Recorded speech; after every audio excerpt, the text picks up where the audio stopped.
So this is a video about that I said I would do, where I'm going to work out the first two questions for you. Then I'll post the answers to the other questions so you have some idea if you're having success or not. All right, so in the first problem, you got milligrams. And milligrams, as we talked about in class today, is the unit of mass. And we're trying to change to cubic millimeters, which is the unit of volume.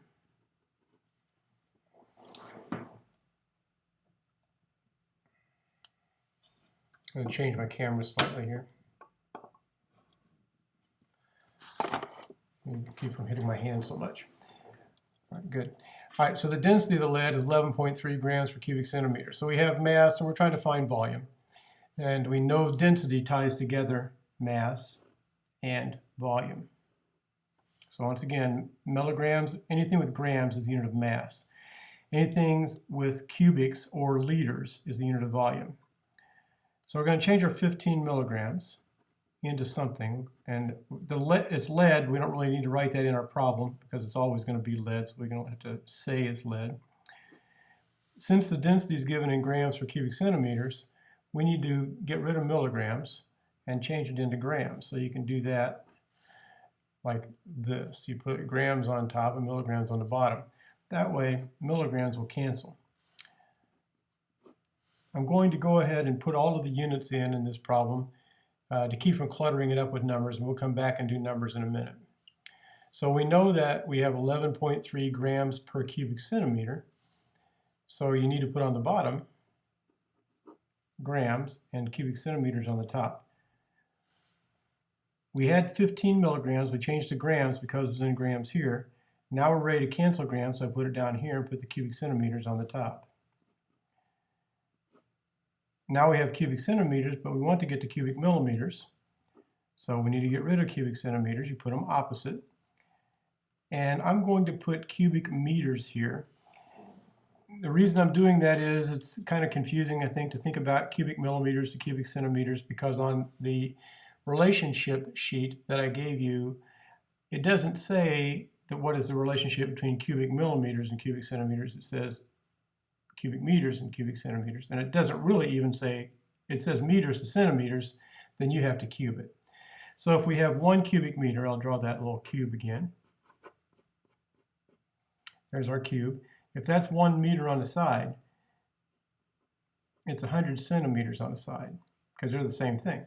So volume, 1 times 1 times 1. So it'd be 100 times 100 times 100 if you put it in cubic centimeters or cubic centimeters.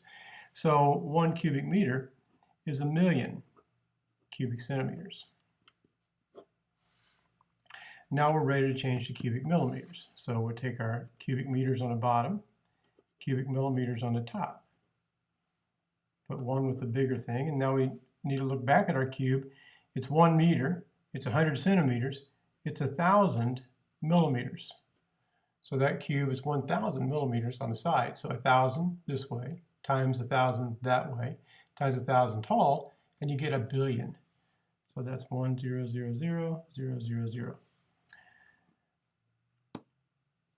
So that is the setup with numbers. And I wasn't going to put numbers in until the end, and I forgot and did it here, and then I did it there. So let's go back here. One of these is 11.3. And one of these is 1,000. So 1 gram is 1,000. All right, now we're ready to do the math. So you'd have multiply everything across the top. I get where you can see my calculator here. Turn it on. So 15 times 1. I'm going to write this all in, but you don't need to write the times ones in. Just doing it this time. Times 1,000,000. No, is that 1,000,000? That was 1,000,000,000. 1, 2, 3, 4, 5, 6, 7, 8, 9. That should be 1,000,000,000 of these. 1, 2, 3, 4, 5, 6, 7, 8, 9. Okay, so that's what I get across the top. Now you notice that 1.5 e to the 10th, that means 1.5 times 10 to the 10th. So the e means times 10.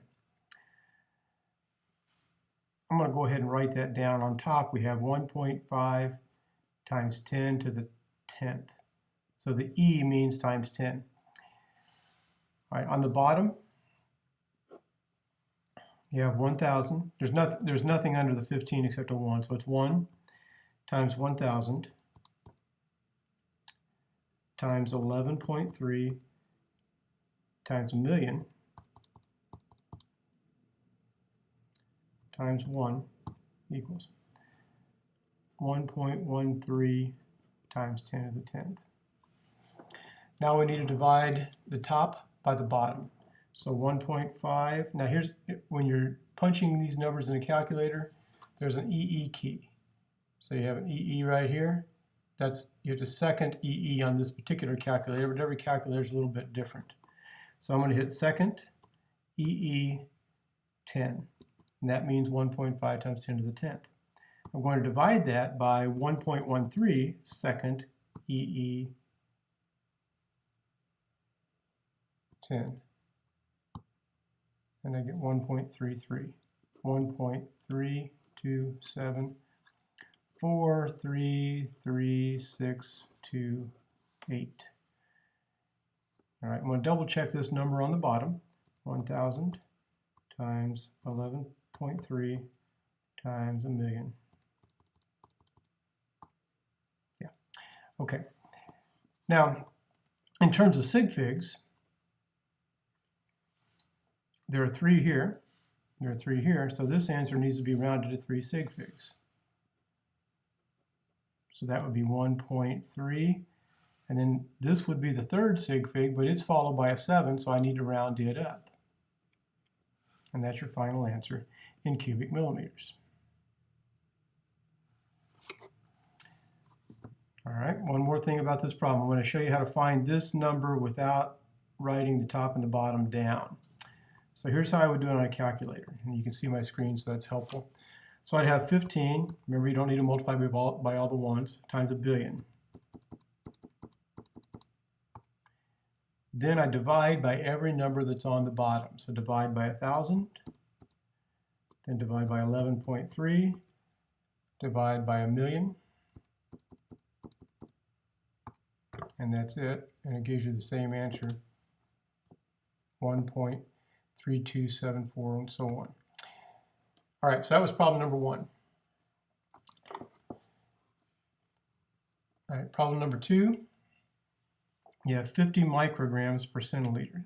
So 50.0 micrograms per centiliter. So we need to change micrograms to nanograms and centiliters to kiloliters. So here we go. I'm going to deal with the numerator first. So micrograms are here, put micrograms down there. Remember that upside down U is really the Greek letter, or that weird looking U I should say, is a Greek letter mu, which means micro. Now we could go ahead and put nanograms up here, but I don't know the relationship between micrograms and nanograms easily off the top of my head. I do know the base relationship. So 1 gram up on our thing sheet, the reference sheet that's on the website, is 1,000,000 micrograms.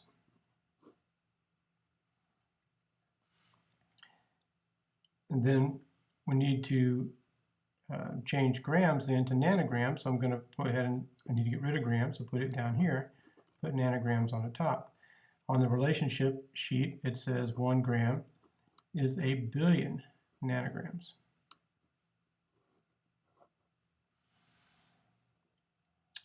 All right, so micrograms cancel, grams cancel, and I have nanograms.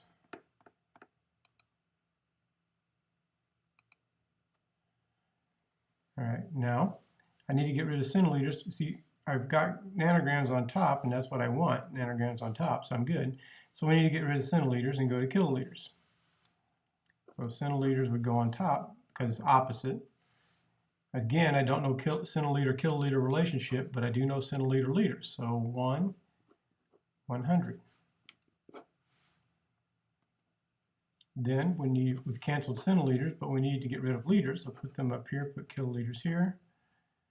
And one of these is 1,000. It says on your things sheet that 1 kilothing is 1,000 things. All right, liters cancel. So now I have kiloliters on the bottom and nanograms on the top, and that's what we want. So we're ready to do the answer. Multiply across the top, divide by everything that's on the bottom, so we'll model that. So I'm going to have 50 times 1,000,000,000 times 100 times 1,000. I'm going to divide that by 1,000,000. And I get 5, 0. How many zeros are there? 1, 2, 3, 4, 5, 6, 7, 8, 9. 3, 4, 5, 6, 7, 8, 9. All right, so now how many significant figures are in this number? Well, there's only one, the way it's written, but I need to show that there are 3 significant figures because that number has 3. So what you have to do in that case is put it in scientific notation. 5.00 times 10, and if I'm going from here to the end, 1, 2, 3, 4, 5, 6, 7, 8, 9 decimal places. And that's your final answer.